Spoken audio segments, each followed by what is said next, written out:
से हम क्या करते हैं, परमेश्वर से बात करते हैं। प्रार्थना के द्वारा हम परमेश्वर के साथ बात करने में अपने समय को व्यतीत करते हैं। प्रार्थना हमारे जीवन के अंतर्गत वो चीज है जिसके द्वारा हम अपनी बातें परमेश्वर को कहते हैं। प्रार्थना एक वो चीज है जिसके द्वारा ना केवल हम अपनी बात परमेश्वर कहते हैं, लेकिन हम परमेश्वर के साथ एक समय व्यतीत करते हैं। बहुत जरूरी है, मेरा आपका परमेश्वर के साथ समय बिताना बहुत जरूरी है। तो प्रार्थना वो चीज जिसके द्वारा हम क्या करते हैं, परमेश्वर के साथ, परमेश्वर की उपस्थिति में समय बिताते हैं। और भी इंपॉर्टेंट बात यह है, प्रार्थना के द्वारा हम क्या कहते हैं, क्या करते हैं, परमेश्वर हमसे क्या कहता है वो सुनते हैं। तो और भी बहुत सी बातें प्रार्थना, इसलिए हम चाहते हैं इन दिनों में मेरा आपका एक विचार हो जाए कि मुझे प्रार्थना करना है, मुझे प्रार्थना में समय व्यतीत करना है, मुझे प्रार्थना का अपने आप को देना है। हमने कल कुछ बातों को देखा था और एक दो बातें हम देखेंगे। उत्पत्ति की पुस्तक उसका 24 चैप्टर मेहरबानी से निकालें और उसकी 62 वर्ष को हम पढ़ें। प्रार्थना हमारे जीवन के अंतर्गत और क्या करती है, प्रार्थना हमारे जीवन में क्या कार्य लेकर आती है। 24 हाँ जी, दक्षिण देश में रहता था। हाँ जी, रहरोई नामक कुएं से होकर चला आता था। हाँ जी, सांझ के समय में मैदान में ध्यान करने के लिए, सांझ के समय वो मैदान में ध्यान करने के लिए निकला था। बस थैंक यू ब्रदर, परमेश्वर का धन्यवाद देते हैं। जैसा लिखा है, शाम के समय ध्यान करने के लिए निकला था। कौन निकला था? इसहाक निकला था। इसहाक कौन था? इब्राहिम का बेटा था। इब्राहिम का वो बेटा था जिसको इब्राहिम ने करीब करीब 25 साल वेट करने के बाद प्राप्त किया था। और इसको प्राप्त करने के बाद हम इसके जीवन में क्या कर रहे हैं, ये क्या कर रहा है, ये जो इस समय की जो स्थिति है, करीब करीब इस समय 40 साल का है। अगर आप आगे वचनों को पढ़ोगे तो आपको पता चलेगा कि करीब करीब इस समय 40 साल का है। और केवल ये 40 वर्ष के होने के बाद नहीं है, लेकिन ये इसके जीवन में समझदारी के समय से इसके जीवन में एक हैबिट बन चुकी है, आदत बन चुकी है। क्या है ये, शाम के समय, सुबह के समय और दिन में कई बार, क्योंकि हम जैसा जानते हैं सारी बातें प्रभु के वचन में नहीं लिखी गई है। सारी लिखते तो शायद बाइबल हमारी इतनी बड़ी होती कि हम उसे उठा भी नहीं पाते। अभी भी कई लोगों को इतनी छोटी में उठाने में कई लोगों को दिक्कत है, तो इतने दिक्कत ना करे। वो होती तो क्या करते, फिर हमें ट्रक और पता नहीं कितनी गाड़ियों को रखकर लेके जाने पड़ती। अभी बहुत छोटी है, अभी बहुत ही क्या है, बहुत ही छोटे रूप में प्रभु ने अपनी बातों को लिखा है। तो जो इसहाक ऐसा क्या कर रहा है, इसहाक इस समय में प्रार्थना में समय बिता रहा है, ध्यान कर रहा है, प्रभु की उपस्थिति में है। और आपको मालूम है क्यों हुआ, क्योंकि इसने अपने पिता की लाइफ को देखा। इसका पिता क्या करता था, हमने पिछले दिनों में देखा, आप बाद में आप पढ़ सकते हैं उत्पत्ति के 12 से लेकर के और 22 अध्याय तक। बार बार आपको एक ही बात मिलेगी कि इब्राहिम ने क्या किया, वेदी बनाई, प्रार्थना की, प्रार्थना का अलग समय निकाला। आपसे कहना चाहते हैं इसहाक के जीवन का एक चीज आ गई, वो क्या थी, वो प्रार्थना करने वाला व्यक्ति बना। क्यों? क्योंकि उसने अपने पिता को देखा। आपसे कहना चाहते हैं प्रार्थना की अगली आशीष ये होती है, जब आप प्रार्थना करते हैं, जब मैं प्रार्थना करता हूं, जब एक परिवार के माता या पिता प्रार्थना करते हैं, आपसे कहना चाहते हैं हमें बोलने की जरूरत नहीं होती, वो प्रार्थना की स्पिरिट मेरे आपके बच्चों में ट्रांसफर हो जाती है। ये प्रार्थना की आशीष है। कई बार लोग आते हैं, कई माता पिता आकर कहते हैं मेरा बच्चा प्रार्थना नहीं कर रहा, इसे प्रार्थना के लिए बताइए, प्रार्थना कब करेगा, प्रार्थना कैसे करे। आपसे कहना चाहते हैं, आप चाहते हैं आपके बच्चे प्रार्थना करें? हम अगर कहें तो हम सब अपने हाथ उठा करेंगे, हाँ हम चाहते हैं, मैं बहुत चाहता हूँ मेरे बच्चे मुझसे भी ज्यादा प्रार्थना करें। आपकी हम सब की इच्छा यही है। आपसे कहना चाहते हैं कुछ आपको चिंता करने की जरूरत नहीं है, आप एक क्वालिटी टाइम प्रार्थना बिताइए, आपके बच्चे एक दिन आपसे ज्यादा प्रार्थना करने वाले बनेंगे। हालेलुया, आपके मेरे बच्चे मुझसे आपसे ज्यादा प्रार्थना करने वाले बनेंगे। प्रार्थना के अंदर आशीष ये होती है, जब हम प्रार्थना में समय बिताते हैं, हमारे जनरेशन के अंदर ये प्रेयर ऑफ स्पिरिट ट्रांसफर हो जाती है। हालेलुया, ये प्रार्थना की एक आशीष है। इसलिए आपसे कहना चाहते हैं प्रार्थना हल्का मत समझिए। प्रार्थना वो चीज है जो आप अपने बच्चों को वसीयत में दे सकते हैं। और हम कहें अगर आपके मेरे बच्चे प्रार्थना करने वाले हैं, हम कहें वो जीवन में किसी भी क्षेत्र में, केवल पढ़ाई नहीं, बिजनेस नहीं, कोई भी क्षेत्र, हम कहें मेरे आपके बच्चे किसी भी क्षेत्र में फेल नहीं होंगे, वो हर एक क्षेत्र में आशीष पाएंगे अगर उनके अंदर प्रार्थना की बात समा जाए। तो प्रार्थना क्या करती है, प्रार्थना हमारे जीवन के अंदर काम करती है। प्रार्थना हमारे जो कह सकते हैं जनरेशन के अंदर क्या होती है, ट्रांसफर हो जाती है। इसलिए आपको क्या करना है, बोलिए मुझे प्रार्थना करना है, प्रार्थना करना है। प्यारे परमेश्वर को हम इसके थोड़ा सा और आगे चले, इसी का 24 का 67 पढ़ने का लिखा गया है। हाँ जी, रिबका को हाँ जी, अपनी माता सारा के तंबू में ले गया और उसको ब्याह करके उससे प्रेम किया। बस क्या लिखा है, और उससे ब्याह करके उससे प्रेम किया। आपको मालूम है इसके अंदर एक बड़ा रहस्य छिपा हुआ है। क्या रहस्य छिपा हुआ है? यह ऐसा लिखा है, इसहाक ने रिबका से प्रेम किया। और आपको मालूम है इससे पहले इसने किसी से प्रेम नहीं किया। क्या मालूम है क्यों? क्योंकि इसके जीवन के अंदर, इसहाक के जीवन में प्रार्थना की आत्मा पाई जाती है।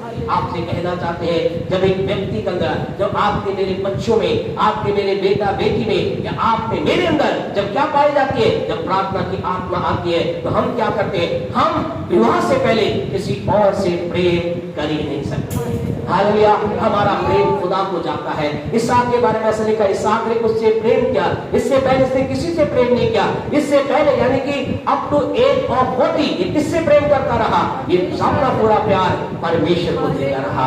इसका प्यार परमेश्वर था, इसका प्यार परमेश्वर बना रहा। आपसे कहना चाहते हैं जवानों, आज संसार के अंतर्गत लड़का लड़की प्रेम के लिए गलत रिश्ते को ढूंढने का प्रयास ना करें। यानी परमेश्वर ये करके इसने जानते क्या किया? ये करके, दूसरे शब्दों में कहे, ऐसा करके इसने अपने आप को व्यभिचार से, पाप से और बुराई से बचाया। दूसरे शब्दों में कहे, इसका मतलब जब मैं और आप या मेरे अपने बच्चे प्रार्थना में जब जीवन बिताते हैं, उनके जीवन के अंदर पाप राज्य नहीं करता है, वो पाप से दूर रहते हैं, उनके जीवन पाप का विचार ही नहीं आता, उनके अंदर विचार ही नहीं आता। ये ऐसा लिखा है। आज तो उल्टा है। आज क्या है? इसका उल्टा है। प्रेम किया और फिर विवाह किया, ऐसा होता है ना आजकल। और इसे फिर बोल देते हैं लव मैरिज। लेकिन यहाँ पर लव मैरिज नहीं, यहाँ पर मैरिज लव है। फर्स्ट मैरिज है, फिर लव है। ये क्या लिखा है? ब्याह करके प्रेम किया। आपसे कहना चाहते हैं जब हमारे जीवन का ऐसा होगा, और आपसे कहिए हल्की बात नहीं, विवाह से पहले किसी और से प्रेम करना बहुत घिनौना पाप है। एक ऐसा पाप है जो पीढ़ियों तक उसका परिणाम आता है। इसलिए आपसे कहना चाहते हैं, मुझे आपको क्यों प्रार्थना करनी? प्रार्थना क्या करती है? मुझे आपको पाप की बातों से दूर रखती है। और ये केवल विवाह वालों के लिए नहीं, केवल अविवाहितों के लिए नहीं है, हम विवाहितों के लिए भी है। आज संसार में देखिए क्या हो रहा है। आज संसार के अंदर खुले आम इन चीजों को हम आप देखने को मिलते। खुले आम लोग घोषणा करते हैं, खुले आम विवाहित लोग इस बात को बताते हैं कि वो अपनी पत्नी के अलावा किसी और के साथ भी है, पति के पत्नी और अपनी औरत के अलावा किसी और के साथ है, पर औरत पति के अलावा किसी और के साथ है। क्यों? उनके जीवन के पाप की बातों ने क्या कर राज कर लिया है। What is the reason? कारण क्या है? कारण है प्रार्थना की कमी। आपसे कहना, प्रार्थना को हल्का मत समझिए। जब प्रार्थना की सामर्थ आती है, मैं आप पाप की बातों से दूर भागते हैं। पाप का विचार भी मेरे आपके अंदर नहीं आता, मेरे आपके अंदर पवित्रता की विचार उत्पन्न होता है। आपसे इसलिए आपको जबरदस्ती कहा जाता है प्रार्थना में आइए, प्रार्थना में आइए। ये प्रार्थना हल्की चीज नहीं है। ये प्रार्थना हमारे अंदर पवित्रता को उड़ेल देती है। ये प्रार्थना हमारे परमेश्वर के प्रेम को उत्पन्न कर देती है। ये प्रार्थना हमारे अंदर परमेश्वर की बातों को पैदा कर देती है। जल्दी से हम चले, 4 मिनट और है, कर सकते हैं पूरा। 25 का 21 पढ़े, क्या लिखा है इसी का? इसहाक की पत्नी बांझ थी, इसहाक की पत्नी बांझ थी, इसलिए रुकिए, इसहाक की पत्नी बोलने के लिए बहुत कुछ इसके बारे में, लेकिन शॉर्ट टाइम में हम कम से बिताते। शॉर्ट आपको पता है इसहाक की पत्नी कौन थी? रिबका। रिबका से विवाह इसहाक ने खुद किया या परमेश्वर ने करवाया? दूसरे शब्दों में रिबका इसहाक के पास परमेश्वर की योजना के अनुसार थी या इसहाक की योजना के अनुसार थी? किस योजना के अनुसार थी? परमेश्वर जो प्यारे परमेश्वर को आपसे कहें, कई बार जब आप और मैं जब प्रार्थना करेंगे, मेरे आपके लिए जो भी चीज आएगी, याद रखिए वो परमेश्वर की योजना से आएगी, वो परमेश्वर योजना के द्वारा आएगी। लेकिन यहाँ लिखा है जो चीज परमेश्वर योजना से आई क्या है? वो बांझ थी। आपसे इसका जानते इसका मतलब क्या है? इसका मतलब ये है, कई बार हमें ऐसा लगेगा मैंने तो प्रार्थना की, मैंने तो दुआ की, प्रभु के सेवक ने इसकी अगुवाई की, इस बहन ने अगुवाई की, उस भाई ने अगुवाई की, उस अगुवाई से मैंने काम किया, आज इस काम में अगर सफलता नहीं मिल रही तो आपसे कहे, हम कहें इसहाक की जगह कोई और होता तो क्या करता?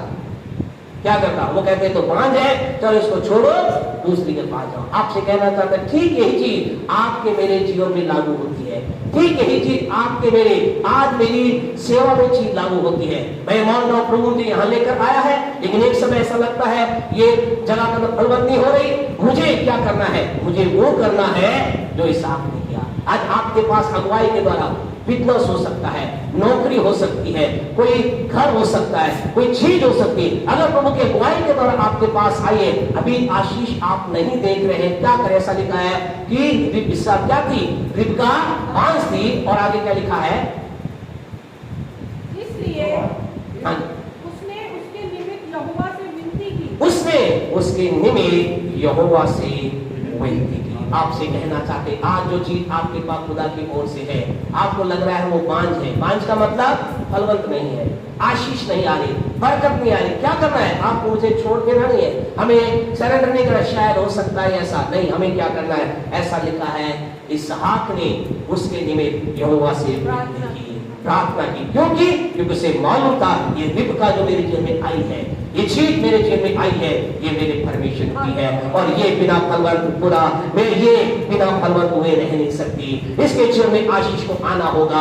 आपसे कहे आपके पास एक नौकरी खुदा की ओर से आई है, आपके पास एक बिजनेस खुदा की ओर से आया है, मेरे पास एक सेवा खुदा की ओर से आई है। अगर उसमें आशीष दिखाई दे रही, मुझे क्विट नहीं करना है, मुझे सरेंडर नहीं करना है, मुझे क्या करना है? मुझे खुदा से विनती करना है, परमेश्वर तूने मुझे बिजनेस दिया, तूने मुझे ये पत्नी दी, तूने मुझे ये शहर दिया, तूने मुझे काम दिया, परमेश्वर मैं तेरी दुहाई देता हूं, परमेश्वर तेरे द्वारा चीज को मैं तेरे पास प्रार्थना के द्वारा लेकर आता हूं। ऐसा लिखा इसहाक प्रार्थना के साथ रिबका को खुदा की उपस्थिति में ले गया, खुदा की उपस्थिति में ले गया, और जानते क्या हुआ? घर जाकर आप 25 के 21 को पढ़ना, ऐसा लिखा है जब वो खुदा की उपस्थिति, वो स्त्री जो की बांझ थी, वो स्त्री जिसको पुत्र नहीं संतान नहीं हो सकता है, ऐसा लिखा उसकी कोख में एक नहीं लेकिन 2 संतान उसकी कोख में आ गई।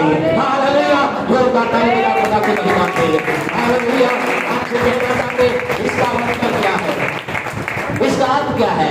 इसका अर्थ में जो चीजें आज हमें दिखाई देगी, शायद उनमें थोड़ा अंधकार रुकावट चीज दिखाई दे, आप विनती खुदा के सम्मुख चीज को उठाए। आपसे कहना चाहते हैं डबल ब्लेसिंग आ रही है, आपके जीवन में डबल ब्लेसिंग आ रही है। विश्वास करते हैं तो आमीन बोल सकते हैं, विश्वास करते हैं तो आमीन बोल सकते हैं, विश्वास करते हैं तो आमीन बोल सकते हैं। हालेलुया! हम बंजर हमारी भूमि नहीं रहेगी, हमारे बिजनेस बंजर नहीं रहेंगे, मेरे आपकी जो सेवकाई है वो बांझ नहीं रहेगी। लेकिन अगर हम उसको खुदा की ओर से जो दिया गया है, अगर खुदा की ओर प्रार्थना उठाए, ऐसा लिखा है उसकी पत्नी पढ़े आगे क्या लिखा? आगे पढ़े नेक्स्ट डबल 22 पढ़े 21। हाँ जी, इसी का 22 हाँ, और क्या लिखा है? एक दूसरे के हाँ, और लड़के उसके गर्भ में आपस में लिपट के एक दूसरे को मार लिया। क्या लिखा गया? उसके गर्भ में क्या हुए? 2 संतानें आ गई। आपसे कहना चाहते हैं आपको अभी सिंगल भी उस समय इसहाक और प्रार्थना में नहीं होता, क्या करता? रिबका छोड़ देता। आपसे कहना चाहते हैं कई बार ऐसा लगता है, कई बार हमके सेवकाई में कई बार ऐसा लगता है, बहुत से खुदा के लोग हैं, खुदा ने उन्हें बुलाया, बोले जाओ ये कार्य करो, और जब एक समय पर आया आशीष ना लगी, कई लोगों ने क्या कर दिया? क्विट कर दिया, बोले अब हमसे सेवा नहीं होती। लेकिन जो टिके रहे, अड़े रहे, खुदा ने कहा ये मेरे द्वारा दिया गया, मैं यहाँ आशीष नहीं दूंगा, मैं डबल दूंगा। हालेलुया! आपसे कहना चाहते हैं आपके काम पर डबल आशीष आ रही है, आपके बिजनेस पर डबल आशीष आ रही है, आपके जीवन पर डबल आशीष आ रही है, आपके कार्यों पर डबल आशीष आ रही है। लेकिन आशीष आएगी कैसे? घर जाके इसकी बात को पढ़ना, क्या लिखा? ऐसा लिखा है और इसहाक ने रिबका के निमित्त खुदा से विनती की। आपको मुझे क्या करना है? हमें जो खुदा की ओर से मिला है उसको लेकर के खुदा से विनती करना। प्रार्थना क्या करती है? प्रार्थना जो चीजें हमें दिखाई देती है बांझ हो गई है या फलवंत रहित हो गई है, परमेश्वर वही उसी जगह पर प्रार्थना के द्वारा डबल ब्लेसिंग डबल आशीष को लेकर आता है। आपकी डबल आशीष आ रही है। हालेलुया! मेरी डबल आशीष। हाँ, हम जिस भी बात के लिए खुदा की उपस्थिति जाएंगे उसमें हम डबल प्राप्त करेंगे। आइए मेहरबानी से प्रभु की उपस्थिति में खड़े हो जाएं। Thank you father, worship Lord. खुदा के लोग प्रार्थना को हल्का कभी मत समझिए।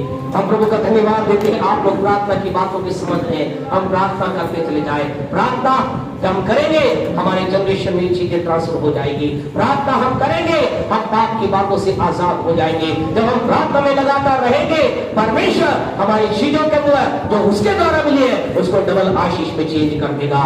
इसलिए मुझे प्रार्थना करना है। आज से हमें कहना प्रारंभ करना है, मुझे प्रार्थना करना है, मुझे मेरी चीजों के निमित्त विनती करना है। प्रभु हमें ब्लेस करे। हालेलुया। प्यारे पिता परमेश्वर के नाम से आपके पास आए हैं। इन दिनों में जब हम परमेश्वर आपकी उपस्थिति में हरेक जब खुदा अल्पविधि समय बिता रहा है, बड़े प्रार्थना के प्रभाव आप डाल रहे, आपका धन्यवाद यीशु के नाम से मांगते हैं, आमीन। हमारे परमेश्वर का प्रेम, प्रभु यीशु मसीह का अनुग्रह, पवित्र आत्मा की सहभागिता हमारे साथ संसार का विश्वासों के साथ अब से लेकर अब तक बनी रहे।